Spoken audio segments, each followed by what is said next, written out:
Okay, so you want to buy a new bike or a used bike. We're going to go over those best options for you right now.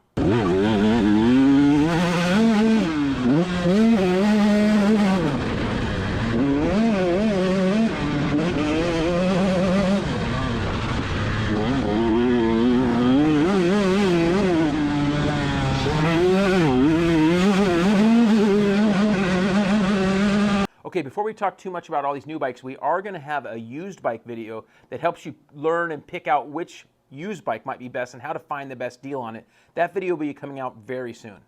Okay, so we're going to talk about new bikes and what type of dirt bikes. So there's many different types of riding. So we're going to talk about that and what's best for you. And we're going to kind of try to stick mainly to big bikes. So when I say big bikes, is full-size bikes. A 125 is a full-size bike, even though it's a 125 engine. I will touch quickly on kids' bikes. Now, some of the best kids' bikes or bikes to learn on are CRF F models. The CRF, they have a 110, 125, 150, those bikes. And Yamaha has the TTR line, and Kawasaki has a KLX line. These bikes are great entry-level bikes. They're 4-strokes, they're very reliable and easy to ride. These kind of bikes, I think, are great entry-level bikes. And then once somebody's progressing and wanting to go faster, maybe get to a track, then you get on the 2-strokes like a KX or a YZ65, 85, super mini, big wheels. Those types of bikes will be more of the bikes that you would use for more aggressive kid riding. So now moving up to the full-size bikes. If you're a beginner in the sport, there is bikes like the bigger TTRs or a CRF 230, CRF 250 now, and they have these 250F. They have these types of models that are more beginner, lower seat height, easier to ride, smooth, easy power, but slower, of course. Okay, so those are good bikes for beginner options. Now, the rest of this video, we're going to be talking mainly about more full-size, regular, beginner, novice level riding up to pro, kind of, you know, the various bikes out there. So real first, I'm going to talk quickly about motocross. Motocross is kind of what fuels our sport. We watch the pros riding Supercross, outdoor nationals, and all these guys are riding 250 and 450 4-stroke bikes.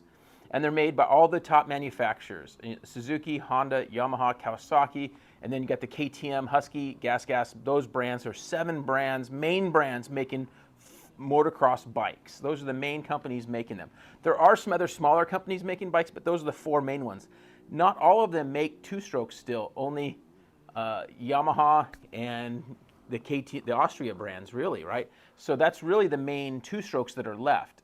And the Yamahas have stayed fairly, you know, level as far as development. They've just done some styling changes on the later Yamahas here in 22, 23 models, but the engines are pretty similar, where KTM, even as of 23, has really updated the technology on the 2-strokes. So if you're looking for that 2-stroke power, you grew up riding a 2-stroke, there's still some good options with the KTM Husky Gas models, and the YZ125 and YZ250 are very good 2-strokes that are really reliable, tons of parts available, really easy to work on when you do have to work on them. So that's the advantages of a YZ125 or a YZ250. With the KTM, that we'll call them the Austria bikes, you're getting a lot more bike for your buck. It does cost more, but you're getting newer technology with the throttle body injection, electric start, those types of features, hydraulic clutch, great features on those bikes. Now, 2-strokes aren't as easy to ride on the track as a 4-stroke. It's just simple. A 4-stroke is much easier to ride on the track for nearly everybody. Easier to clear obstacles, to do jumps. It's easier to go faster on about any track on a 4-stroke for most riders. And that because the power is so much easier and tractable. And as far as motocross bikes go, all the brands make very good bikes. And there's different winners of the shootouts by all the various publications out there. And it can range. The Yamahas are consistently very high in the class. Hondas have been in the past, but Yamahas are right kind of top there with a lot of the KTM models. And what seems to hold the KTM models back right now is the air fork. They come with an air fork where all the Yamahas come with a dual spring fork, which a lot of people really like. So as far as motocross bikes go, you can't really go wrong with any of them. You can do a little research and find out which one, but I wouldn't rely on just what your pro racer results are, but your local dealer, your local support is going to be out there at the track. So that's what a motocross bike, what I would be looking for in a motocross bike is just that. Now comes the size of the motocross bike. And we're going to really talk about, we'll start with a beginner. When Spencer was 13, 14, he got onto a 125 two-stroke. And our goal was that he would ride that two-stroke until he could pass me when I was riding my 250F. And so my swing arm got a few dents on that 2014-15 Honda, so where he was trying to pass, but he couldn't hardly make it stick because on that 125 you really don't have as much power leaving the turns, but you can carry it. It helps your skills a lot riding a 125. And as you can see, we still ride 125s today, even though both of us are too big for them. They're really fun to ride. So starting with a 125 for a younger rider, I highly suggest. If you can afford to do it with a 125 or a 150 is a great way to go. And then next is a 250F. And I think this bike is good for a lot of people. That's what I ride at the track most of the time. I will ride a 350. I don't ride anything bigger than a 350 at the track. I think for most guys, a 250F is plenty. But a 350 is, I feel like, Goldilocks of bikes for many reasons. And we'll get into that too when we talk about off-road bikes. So with the 250F, it keeps you safe and you can ride longer. I feel like it keeps you a little safer riding and you can ride it longer better. When the track gets rougher, you're a little better. Even though the weight is very close to the 450s and to the 350, you feel it doesn't wear you out as bad. So you can be doing a lot better that way. Now, if you ride a track that has a lot of, you're riding a supercross type, arena cross type track and you need power to clear things, then you're going to want to step up to the bigger bike with a 350 or 450 if you feel like that's the way you want to go. I will say that from what I see at the track, especially with vet riders, that I would say 60, 70% of them that are on 450s shouldn't be on them. They don't have the skills and you can just watch by the way they look riding it, and they're not just their style, but their abilities is somewhat questionable. So I would be leery of jumping to a 450 if you haven't spent a lot of time riding a 250F and you're really good in your skill set. Okay, so with that said, I go back to the 350 as being what I feel like the perfect size. And I sure wish that Yamaha and Honda, somebody else would make a 350 from another manufacturer, because the KTM 350 is a great bike, but it's the only one out there. And again, we'd prefer to have one with spring forks as it comes. Now to the 450 class, I've been to all these shootouts, and this goes for even the 250s. The shootouts are so close with all the magazines. In this 450 class, I've seen Kawasaki win, I've seen Yamaha win, I've seen KTM win these shootouts as of late. So there's many different winners. All these bikes are really good, and they're all too fast for most people anyway. So I don't think you can go wrong with one. I would recommend finding one that, if you're able to try anybody else's, but that you like the stock suspension the best, is a good place to start. All these motocross, all the current motocross bikes I'm referring to, that's from 17, let's say 2020 up, all have electric start, other than the Suzuki, but they all have electric start, fuel injection. Most of them are switching to a hydraulic clutch, which is really nice on the Kawasaki's, Hondas, and of course all the Austria bikes already have it. So the technology is really strong in the motocross bikes. They're the ones that get all the technology first, and we really like that with all the current motocross bikes. All the top racers are racing them, and that's where it trickles. It goes there first and then to everything else. We ride a lot of off-road bikes. Trails in the mountains, the desert, all the terrain in between, and we really love trail riding. As much as I like riding motocross, I really like trail riding as well. And I feel like there's a big part of the riding population is trail riding. And most of the bikes and technology, like I said, comes from motocross, and so the trail bikes have gotten a lot better. So with 4-strokes trail bikes, I don't think anyone needs anything over than a 350. And I think that's the Goldilocks size of bikes, is a 350. And I believe the 350 XCF is the best bike ever. It's a great combo of a bike. If you only can have one bike and it can ride it on the trail and the track, it's a 350 XCF, or the Austria, any of the Husky or gas versions of that bike. It's a great bike. I still do end up doing a spring conversion on the front. We've done the Race Tech conversion on some, and it's a great bike. So we really love that bike. Next would be a 300cc two-stroke at XC. They also make 250cc two-strokes. Those are fine as well. They're really close, but a 300cc two-stroke is just a great bike. We just fixed up a 17 TX300 that we really love. Great bike, and we're going to keep this bike around a long time.